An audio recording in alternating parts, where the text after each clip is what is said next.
Welcome to another video with new stories from Somalia and Ethiopia. Firstly, Hassan Sheikh Mahmoud, Somalia's president, today visited a Turkish base, military base in Somalia, where Somalia soldiers have been undergoing military training. Fourth batch of Somalia's soldiers graduated at Turkish military base in Mogadishu. I have a few questions about Somalia's soldiers being trained by Eritrea, Turkey, and the US. Secondly, we have two news stories about Oromia. Firstly, Jawar Mohammed. Yesterday, I reported that Jawar was not seen at a conference organized by Oromia Studies Association (OSA), an NGO based in the US. The organization invited Mekelle. Jawar was not seen.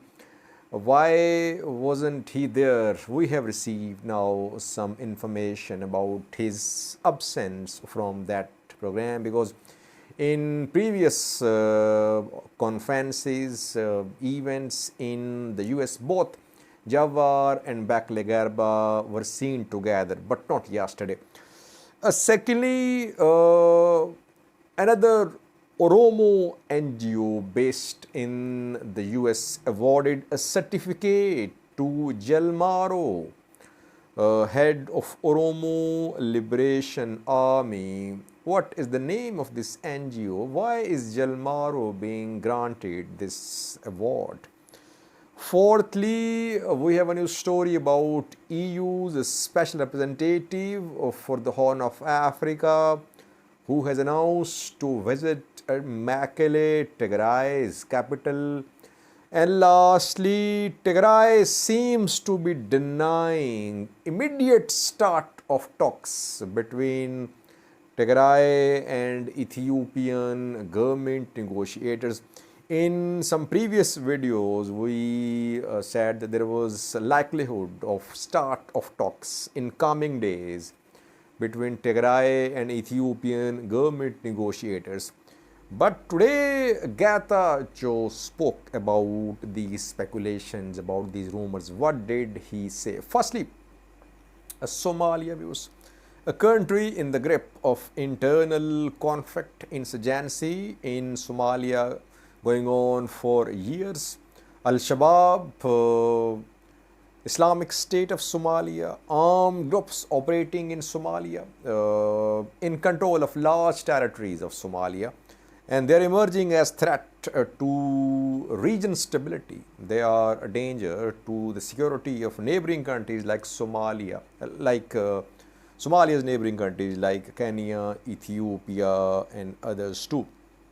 And Somalia is in the process of building a national army, SNA, Somalia's national army, and Somalia's soldiers are being trained in different countries.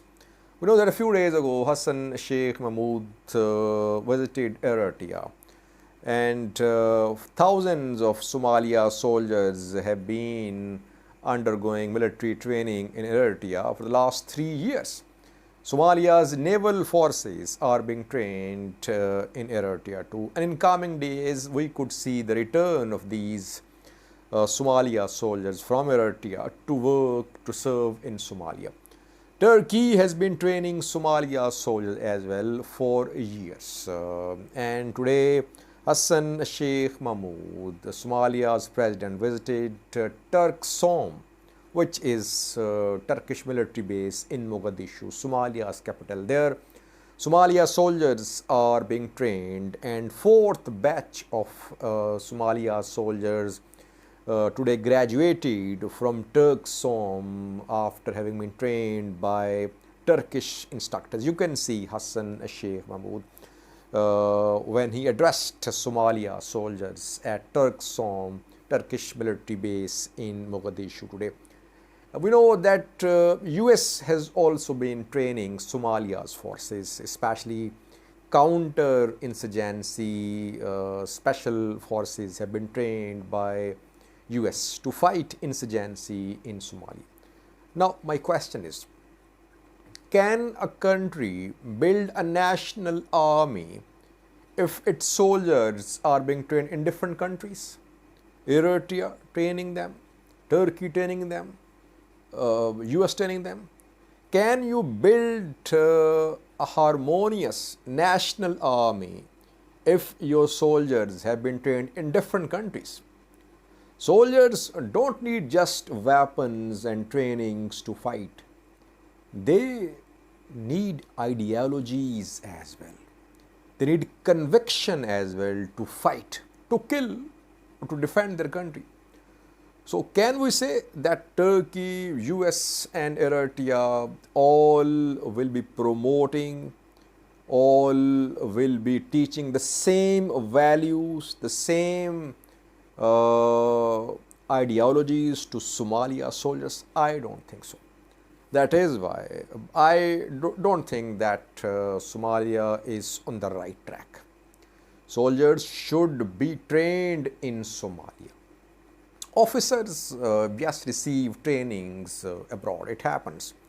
But lower rank soldiers are always trained in the countries where they serve. If large number of Somalia's soldiers are being trained in different countries, there won't be any cohesive and harmonious Somalia's national army. And secondly, is Somalia in a position to maintain, to raise a large army? Can it pay the salaries? Somalia is dependent on foreign aid and sometimes for its budget too. A few days ago, some budgetary support was announced by some countries for Somalia. So it means that there is shortage of funds.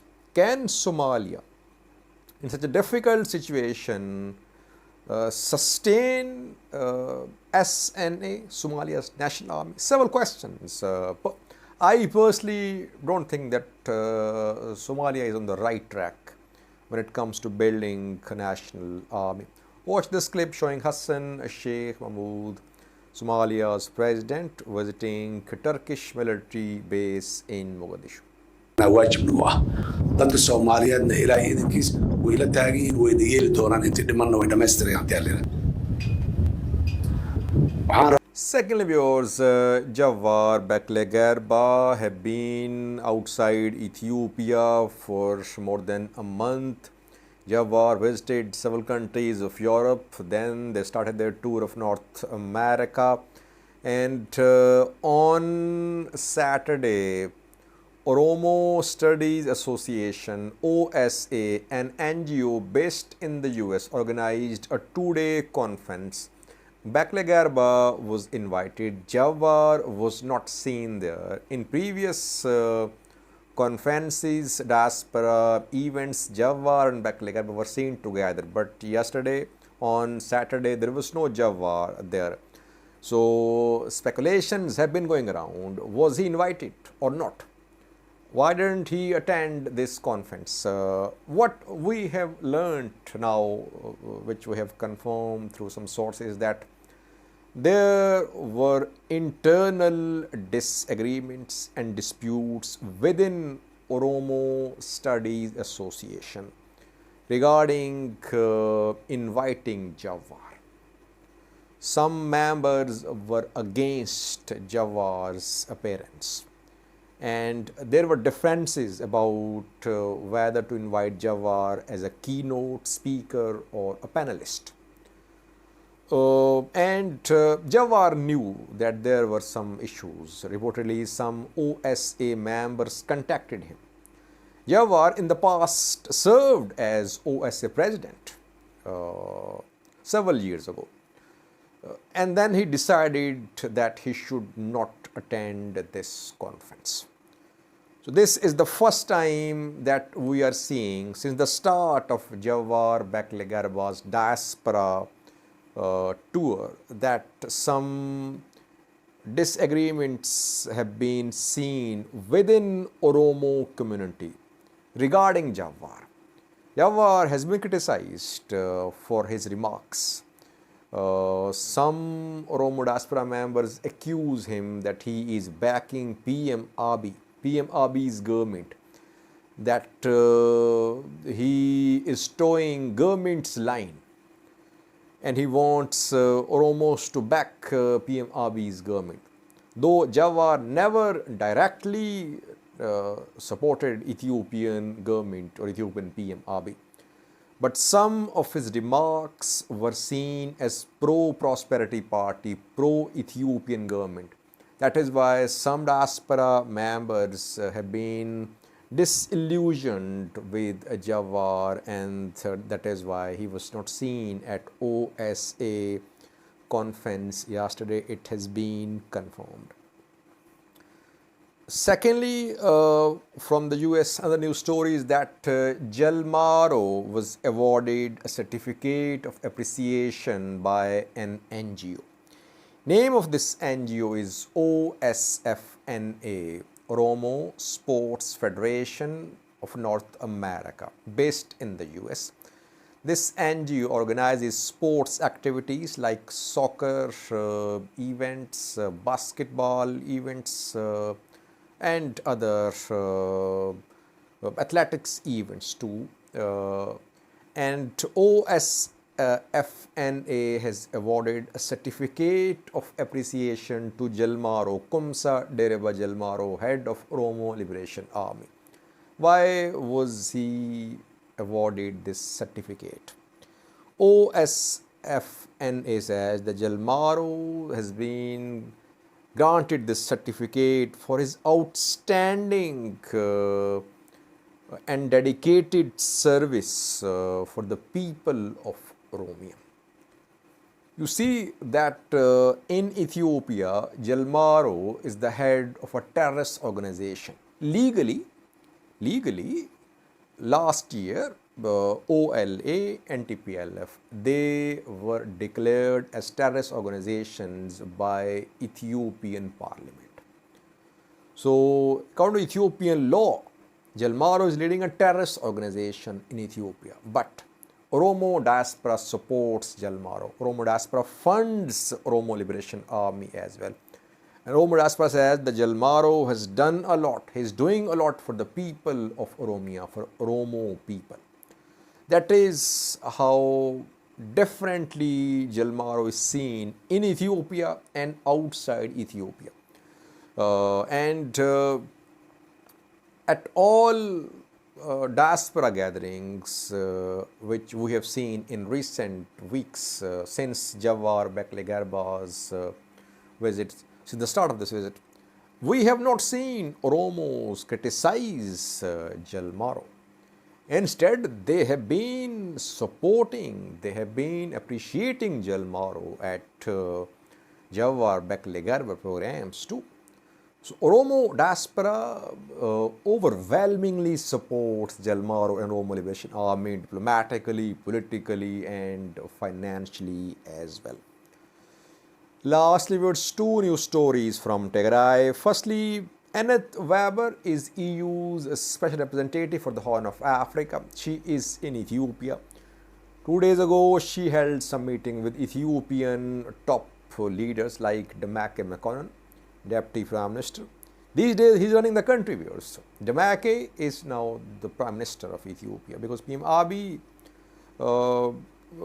he is nowhere to be seen. He is offline, you can say. And the country is being led by Mekelle. He has held meeting with Annette Weber, with the US Special Envoy, with Russian Foreign Minister. So he is the one in charge in Ethiopia these days. Annette Weber held a meeting with Mekelle, and after that she said that the meeting focused on two issues. Firstly, start of talks between the two parties. Secondly, resumption of basic services to Tigray. And both these points are linked. Tigray says no talks if there is no resumption of basic services. So Annette Weber has been pressing Demeke Mekonnen that Ethiopian government should resume basic services in Tigray, and it will facilitate start of talks as well. Annette Weber is due to travel to Mekelle. She has confirmed in a tweet that she is going to travel to Mekelle to support African Union-led mediation. She did not say Kenya-led mediation, which has been Tigray's demand. Tigray has been saying Kenya-led mediation is acceptable for Tigray, not AU-led mediation. But Annette Weber today said that she would travel to Mekelle to support, to back African Union-led mediation. What does it mean? Will Annette Weber try to convince Tigray regional government that Tigray regional government should agree to African Union's leading role in mediation? It can happen because she did not say that she would back Kenya-led mediation. Lastly, Tigray today denied any immediate start of talks with Ethiopian government. Gata Cho in a tweet said that he was not aware of any immediate start of talks between Tigray and Ethiopian government negotiators. For the past 1 week, we have been hearing some rumors, and we received some reports as well that in Nairobi, Kenya, talks were about to start, and some meetings could be held. Meetings could be held in secret, and then later detailed talks will start. That is, I shared with you in some previous videos too. But Gatacho is denying. He says that he is not aware of start of any talks with the government, Ethiopian government, in coming days. It means that there are still issues unresolved, or talks will be held in private and their commencement will only be announced after some progress has been made. It can happen. It happened in the past as well. I think that the two parties met indirectly, and then when some progress was made, it was announced that the two parties agreed on a truce. It can happen this time as well, and now we know that some international players are in Addis Ababa these days. EU, US, UN representatives, envoys, Germany, Italy, France envoys, all are in Addis Ababa. They have held some meeting with Ethiopian government officials, and they are now due to travel to Mekelle as well, where they'll hold talks with Tigray regional government as well. So international effort is underway to bring the two parties to the table, but it seems there are still some issues unresolved, or the talks will be held but not in public. Thank you for watching.